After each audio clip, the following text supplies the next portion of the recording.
How many fish? I need 3 at least. It's been tough, man. It's been tough. Today might be a little bit better though.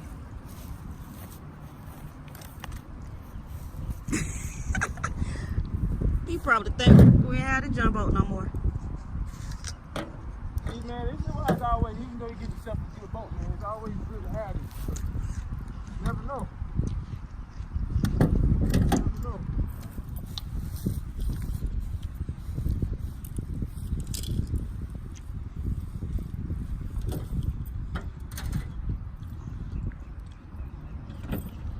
Alright, so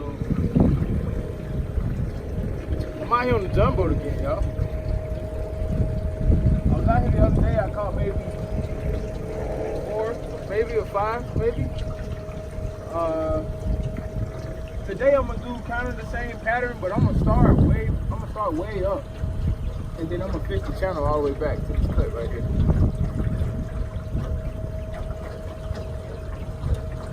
Could be some good fishing. Another cool fact that I know I can do. I just found some Senkos. They look pretty old, man. They look pretty beat up, but I don't know if you guys can really tell or not, but they look pretty. They look like they've been sitting in a lot of heat. But I'm gonna try them.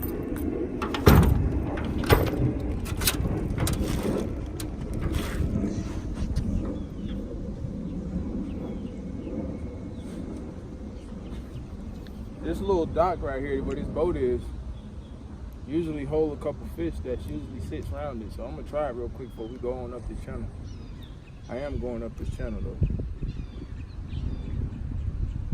Regular black blue Senko, blue tip, 3/16 out tungsten, bobber stopper, 4-out hook. That's what I'm doing, y'all. I have 15-pound fluorocarbon on there right now. I have 15-pound fluorocarbon on there right now, so got him already. Oh, let it go. Oh, he was sitting there though. Normally it's one there, man. He might not bite it again though. See, this is also a great point, man. When you out here fishing, and these are called high point areas. These are called high point areas. So when you see these little areas like this, you want to try and flip your bait. You want to try to flip your bait up in there. I'm sorry. They call high percentage areas. That's what they're called.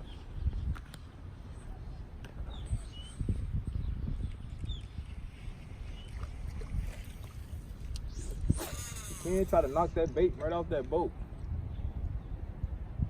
You give it a couple minutes to fall.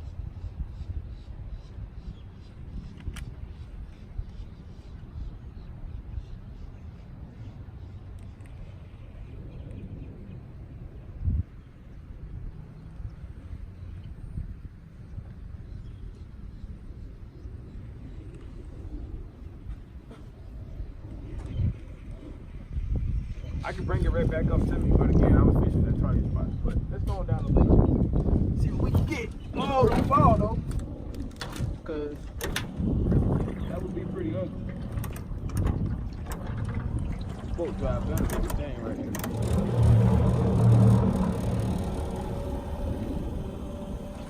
Uh-oh, all around we go. Hey man, this is why John boats are cool to have. Cause you can get in any little lake that you can't put a big boat in and go out with your friends and have fun, man. A couple guys been trying to buy my John boat, man. It looks ugly and all that, but guess what? I can go out there and catch some slabs. It's a pretty cool deal, man. You spend your 80, 90 bucks on your battery. Find your trolling motor off of rough or something. That way you don't have to necessarily pay full price for it. And yeah, get your little John boat off there for about $300-400. So for probably $500-600 bucks, man, you got you a real good, little canal John boat. Find you some plywood off of somebody that just had hurricane or something, that just got all that wood laying around the house, and then you just go cut it up and make you a little deck out of it. That's what I did. I had carpet on it and everything at one point. Maybe not. Maybe just a rug. Or something. There was something black up here at one point. Yeah, so we're gonna cruise on down the lake, man. Y'all just stay tuned.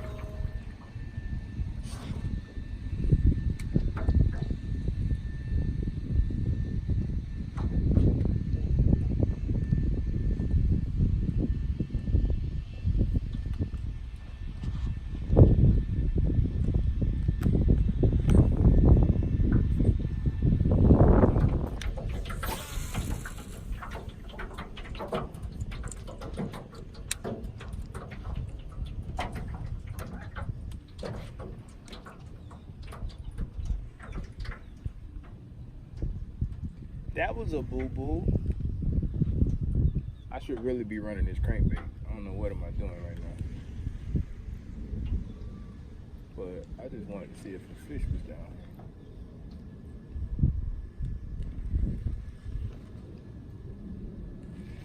Feel like I need to get shallower though. Get up in there. There you go. Another cool thing, man, when you're out here and you're fishing finesse baits, it's cool to, when you cast it, allow that bait to die all the way to the bottom. Sometimes you pick it up and he's already there. Other times you kind of have to just continue to work your bait back. Another cool thing about these is that you also want to always fish them with your rod tip up. That way, oh baby. I told you. We underestimated ourselves, I think. I know I told you. We underestimated ourselves. Ooh. We underestimated ourselves. That's a nice one. Oh, come here.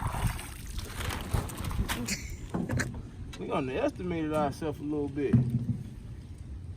We underestimated ourselves a little bit.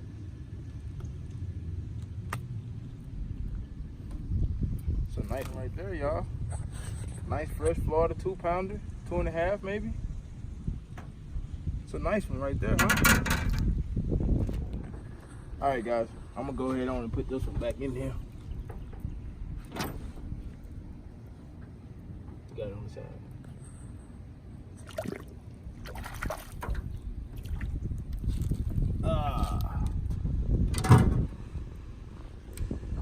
They say that blue Senko will never let you down. It's never a surprise, man. It's never a surprise. You just never freaking know. Never freaking know. It's one thing about it, man. It could be a big one, or it could be a couple big ones a day, or it could be a couple small ones a day. The key, though, keep fishing. Keep fishing. So again, I'm gonna share something with y'all. 1 second.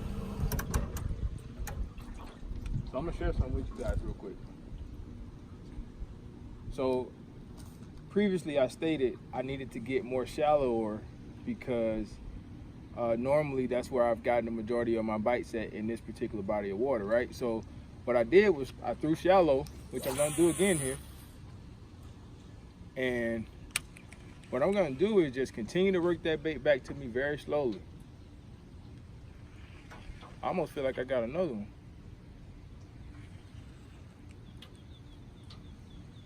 Maybe not. See, again, another reason why I was talking about holding your rod tip up is that as soon as that bass touched it, like I felt my rod tip, doom. And that's when you know, like that's that telltale sign. A lot of guys keep their finger right underneath their line as well, so that they can feel the vibration from the bite as well. So that's always a good key point. But yeah, we're gonna go down this bank. See if we can catch us 1 or 2 more. It's crazy. I just talked up a 2-pounder, 2.5, and literally just came out here in the first catch. Don't sell yourself short, man.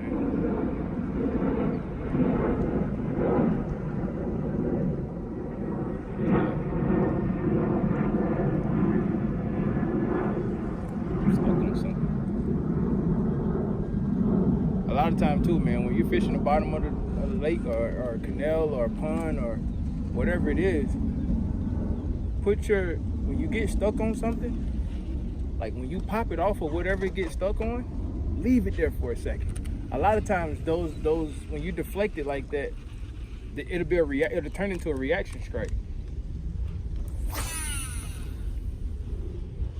Yeah, man, bass is pretty retarded too sometimes. Very aggressive. Very territorial, as I always state.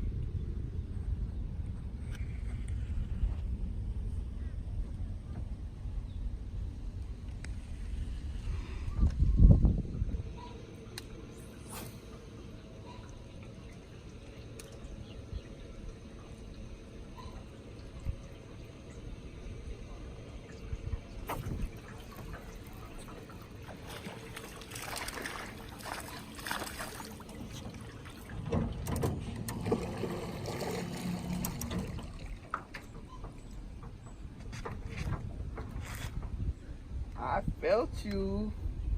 I almost thought I didn't have you. Hey, bro. Chill out, bro.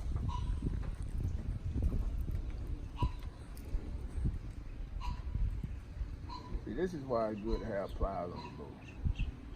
See, this is what I mean when I say you catch a lot of little ones, you catch a lot of big ones, too.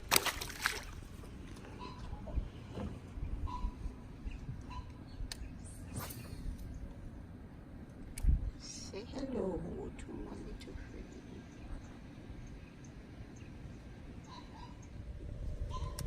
Oh, I got it right now.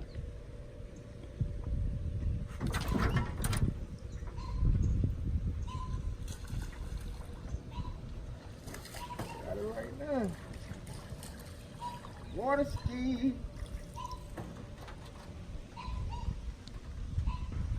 Oh, he got foul hooks too. But point is, I'm in the right area. Point is,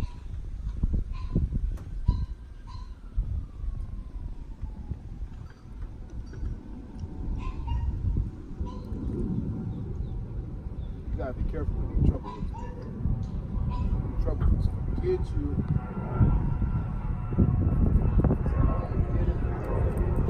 Y'all know my main thing always is no blood. Ah, bleed him a little bit. No. Don't do that. You know, he's a baby.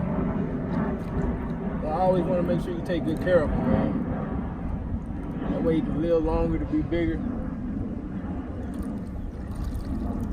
Looks good now. Up, he gone. I'm gonna get back to it. So this Drake bait bite is a little weird because you don't feel the bite until your next jerk. Well, at least that's been my experience so far. I could be wrong. Again, this is my first time, well, second day throwing it. And I'm basically doing what, you know, I've seen guys do who do it at a higher level.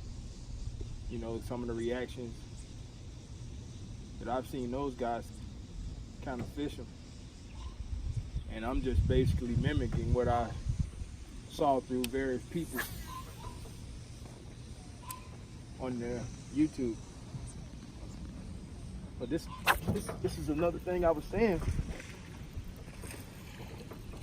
It's another thing I was saying.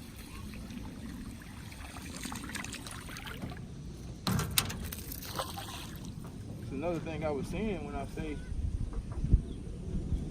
you gotta be willing to try new things, man. Gotta be willing to try new things.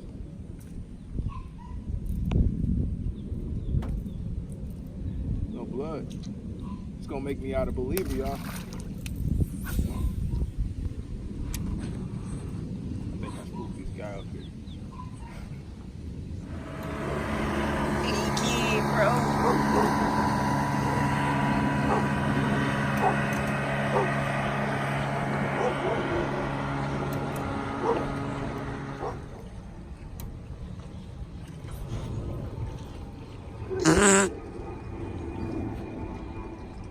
He got off. That's a shame. So I'm just gonna give you guys real quick, man, a couple of the actions that I'm doing with this jerkbait out here today.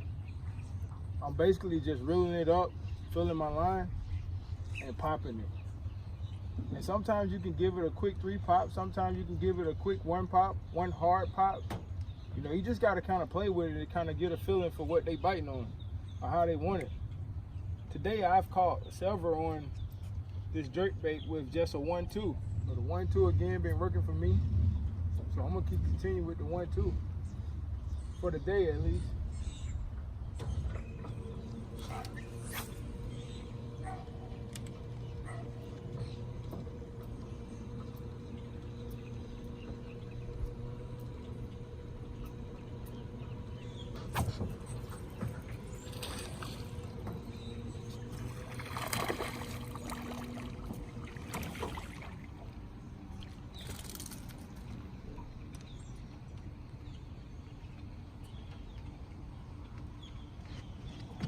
This is gonna take surgery, y'all.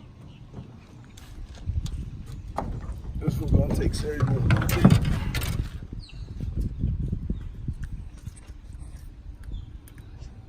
He got them things down in there.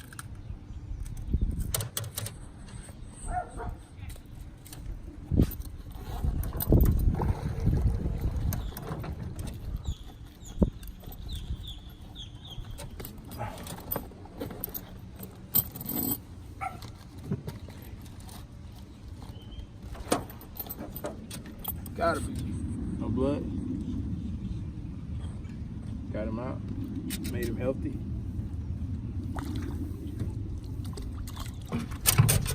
Good job.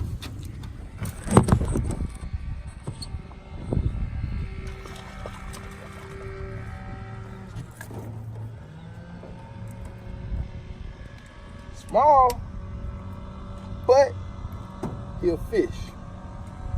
And he the right species. So you know what that means?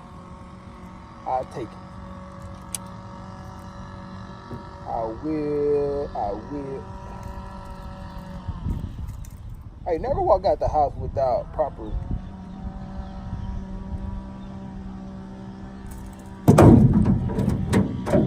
Knew he was gonna fall underneath there. Come on back to me. Got him. He ain't wet, so don't put any water down there.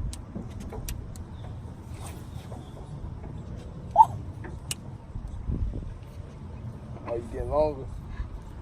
I'm glad you back there getting longer. Oh. I'm gonna tell y'all what I love about this little canal trip. It gives you the opportunity to learn new things, learn new baits, fish new baits. You know, sometimes you ride up and down here, man, you don't catch a fish. Or maybe you catch, 5 or 6 or maybe 10, small ones, depending on how long you guys are out here. But the cool thing about this water, man, is you get to try new stuff. You get to build confidence in new stuff.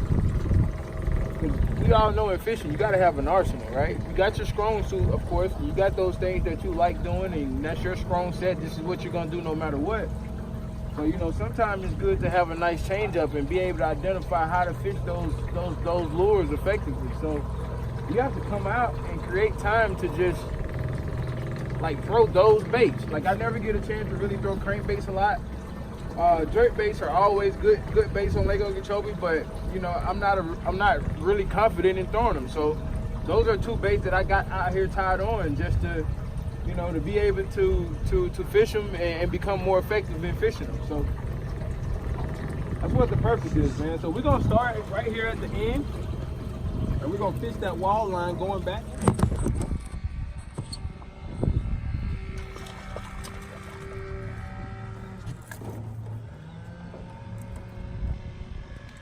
Small, but he'll fish. And he the right species. So you know what that means? I'll take it. I will. Hey, never walk out the house without proper.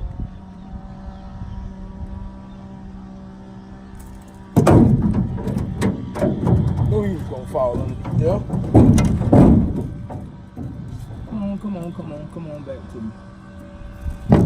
Got him. So there wasn't any water down there.